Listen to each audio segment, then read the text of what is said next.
Well, let's see. The Wolves is about a lot of different things. I think from the surface, it looks like a group of 9 teenage girls that are playing a soccer game.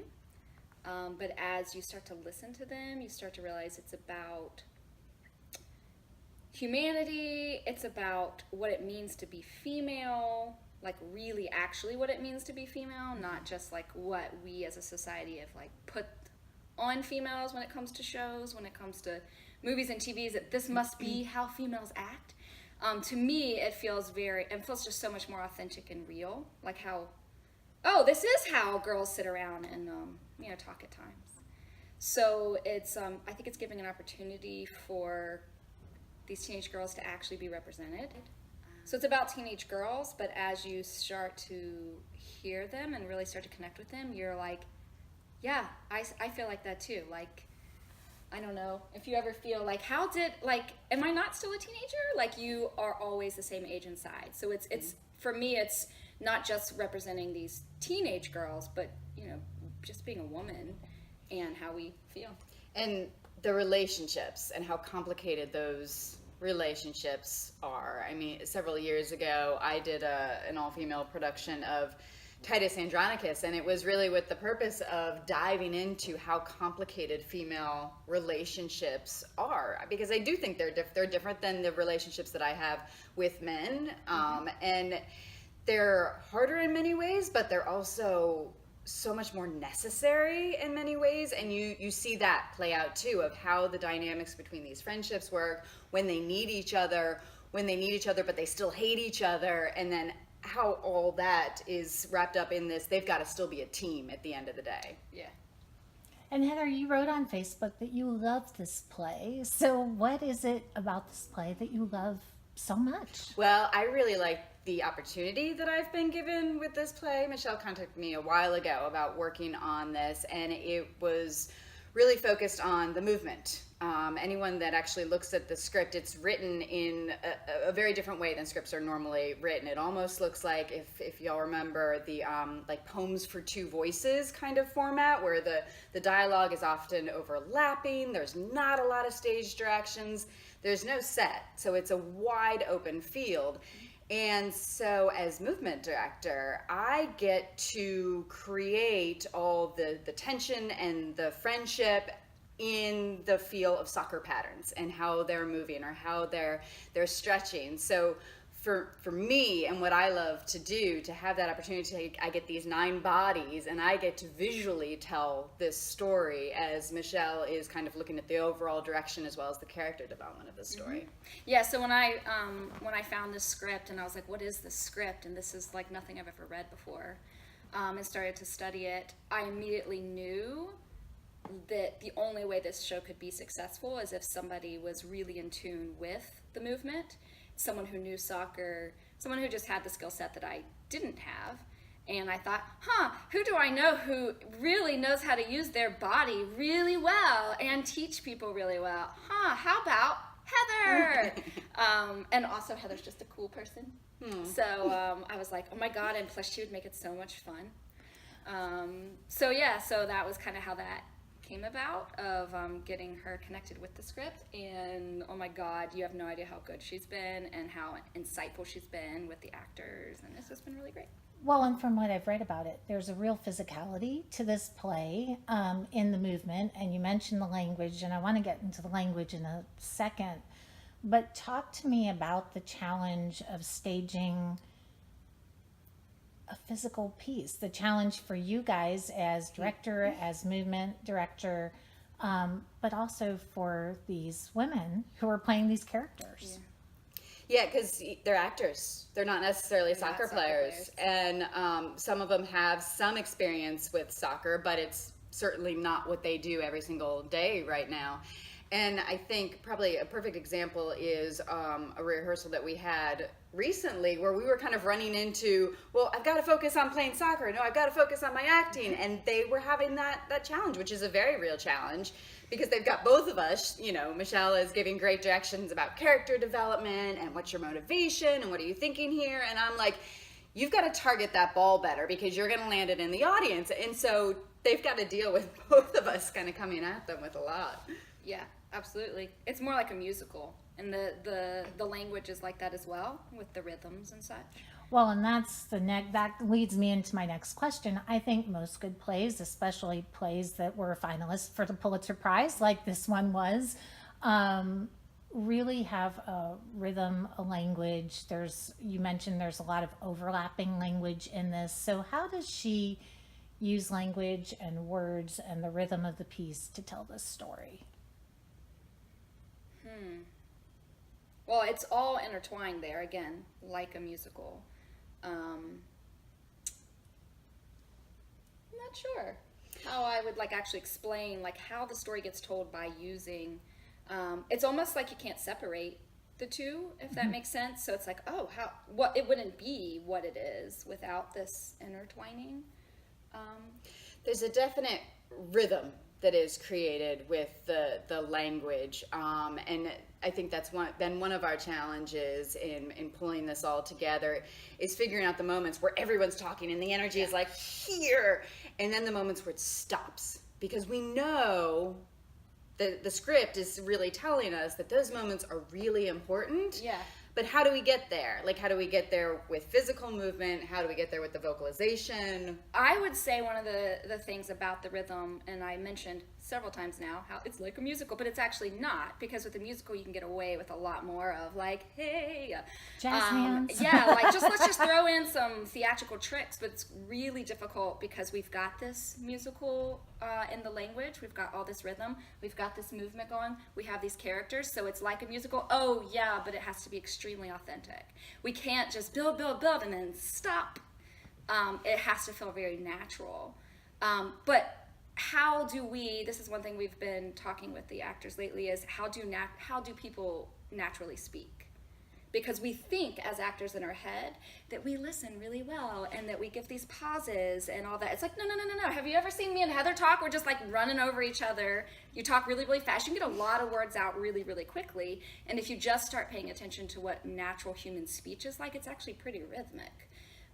Even though we love to slow it down and put all these things on it, that's what takes away the authenticity. What's really interesting, what happens is, because we get to watch it over and over and over again, is you have these scenes where there's potentially 3 different conversations going on the stage at one time. And so depending on where you're sitting, you might be getting a different story at that moment than somebody on the other side of the stage.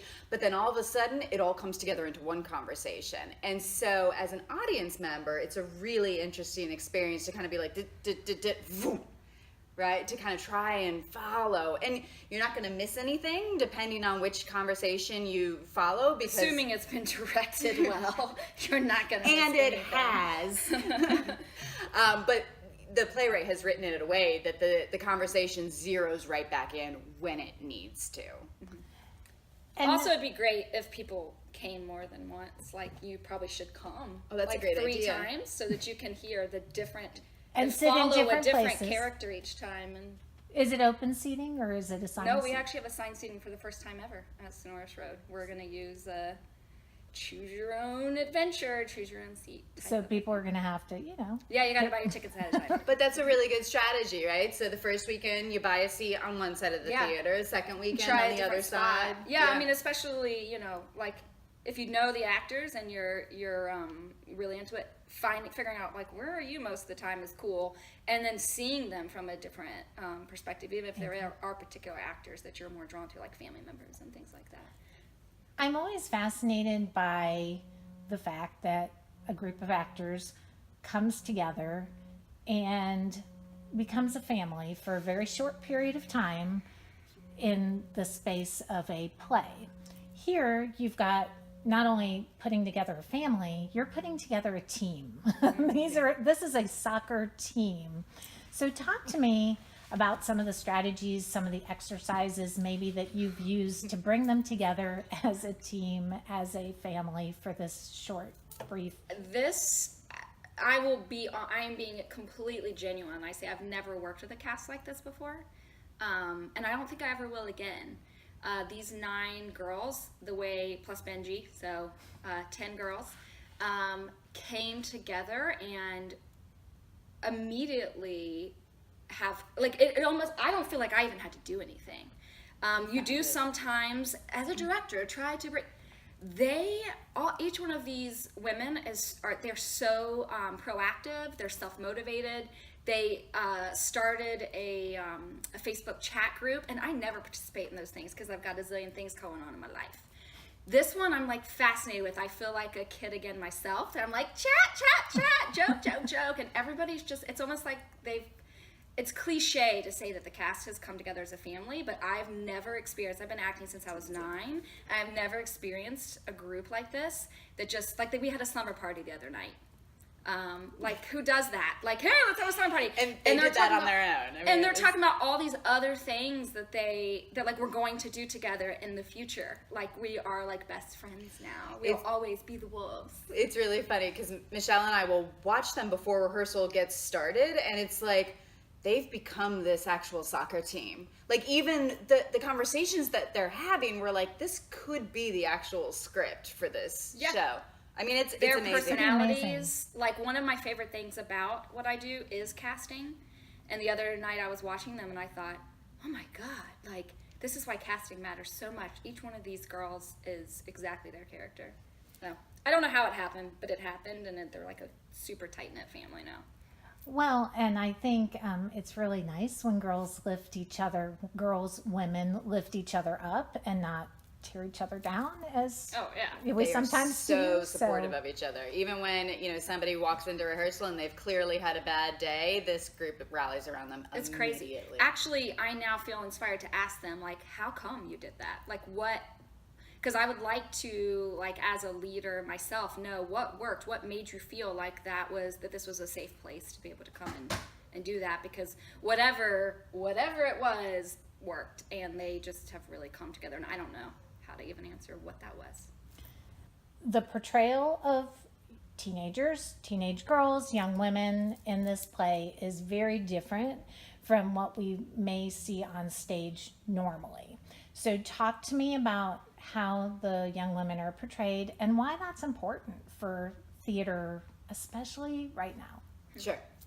So, for so long within theater, movies, opera, we kind of were testing our art against this Bechdel test, right? Which is, 2 named female characters are having a conversation, and it's not about a man. And we realized once we kind of put that test out there that there was a lot of pieces of art that didn't pass that test. And that was probably pretty eye-opening. This play smashes that test. There are actually very few scenes. There is some conversation about boyfriends. However, in no way is that the main topic of conversation in any scene. And so not only do we have that, but then, as Michelle was mentioning earlier, we have real authentic language. This isn't a story about teenagers. This is teenage girls and how they live. Yeah. And so, I mean, it's just a brilliant on the playwright's part that we almost forget that we're watching a play. It's a little bit voyeuristic in many ways until we have become completely engaged in these characters, and we realize that at a point in the show where we realize we're emotionally invested because something horrible happens. And that's when we're like, oh, right, I'm watching a story here. I don't know if you want to add anything. Well, I think that anytime, so when we chose our season for Sonorous Road, we were looking for good plays, period. I didn't put any requirements on that. But as I was reading the things that were out there and that were available, because I'm always interested in, like, new conversations and how we can start conversations in the community, I came across 3 plays that I loved, and I was like, yeah, let's do these 3. And they just happened to all be by women, which to me was an interesting, a good moment for me to be like, I just chose 3 good plays. And of course they ended up being written by women. I didn't go looking for plays that were written by women. I looked for plays that had authentic, real-life people, because that's so important to me. So that we can start these conversations without all these pretenses. Interesting that when I found 3 plays that I felt were authentic and real, they also were, that meant they portrayed women in an authentic way. And they were written by women. So that just kind of, just happened by looking for something that was good. So yeah, I think if a piece is going to be relatable and be authentic, and I'm not knocking, I mean, I'm not a huge musical fan, sorry everybody. Everybody knows that about me though. I'm like, sorry, I can't get into the musical theater like everyone else can. It's just not my niche. But when you look at something that has realness and authenticity in it, how could it not pass the Bechdel test? Like, how could it not be portraying women in a real way? Otherwise, to me, it reads false. I don't know if that makes any sense at all. But when you read it, if you're looking for realness, then it is going to be portraying women like in a way that maybe we don't usually. I'm not saying everything else out there is not authentic, but I kind of am. But like, it's women writing for women, writing women's voices, and that's different. For so long, it was mostly primarily male playwrights out there, and they were writing female characters because, of course, they were. And I don't know that that's actually possible. So this is a little circular off topic, but we did a show called Straight White Men, written by a female, and one of the most interesting responses I got from male audience members, that's not how men are. That's not what men talk like. And I had even some people say, how could a woman try to make a show about straight white men like she knows what that dynamic is like?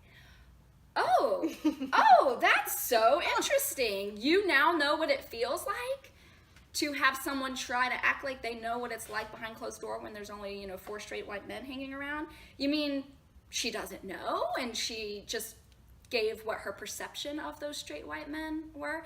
That's exactly what women have been experiencing when all these men think they know exactly who we are and have put us in this box. So yeah, it's just really cool. It's really refreshing to have all these female playwrights that are writing about women because they kind of know. Well, and why that's important now.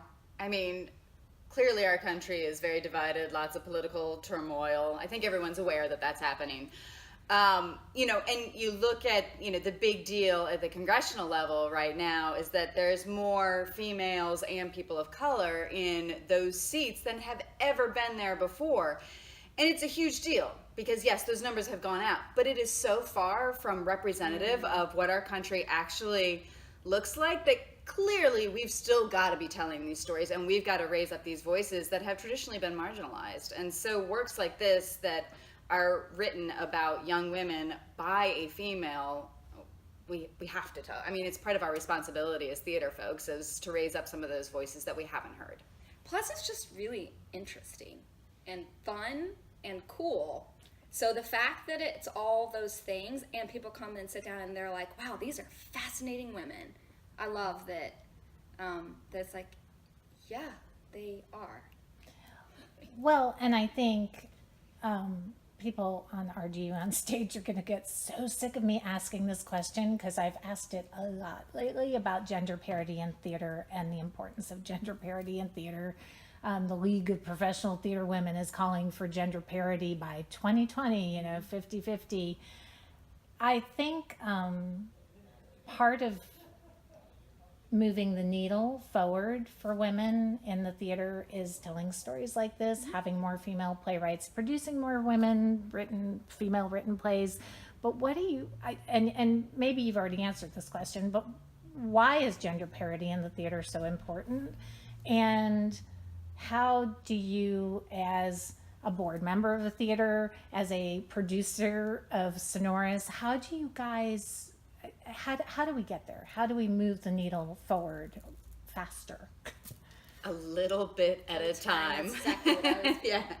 I mean, there's so much that needs to change because it's not just gender parity that we need to achieve. I mean, equity across the board. We're not diverse. We're not equitable. We're not inclusive in so many different ways. And the best thing that we can do is just keep working at it. And there's challenges to achieving even by 2020 or 2021 a season that is even half written by female playwrights and half male, because there's also real challenges like meeting bottom lines and what Yes. are the You what can't are the, close down and still support what are the women. titles Yeah. that are gonna sell tickets. Absolutely. So Balance. yes, we have to push, but we have to also understand that we've got to take the time to bring our audiences with us. And how fortunate are we to work in an industry that gets to do that? Like, we do have some responsibility and control over how that tide changes, and we've got to forgive ourselves at the same Yes. time that we keep working towards it, because that kind of change, it doesn't happen in 2 years, 5 years, 10 years. It's going to be a long haul, and we've just got to keep doing it. And we've also got to look at, yes, it's important to look at the playwrights that we are producing, but let's look at the directors, because you can layer on a female perspective by bringing in female directors. Let's look at how many characters in the story are we featuring. Like, there's a number of things that we've got to look at. I am still a big fan of Shakespeare, and yes, he is a white man. There are different ways to look at some of those stories to figure out, how do we bring a different voice to this story that maybe we've told 6 million times already. Yeah, but not getting discouraged, even though that's tempting. That's what I'm constantly telling the people, just in my life on a day-to-day basis, of like, yep, we just have to keep doing what we know is right, and realize that maybe the people around us aren't all going to notice that or agree with us, and don't be surprised by it. Just keep going.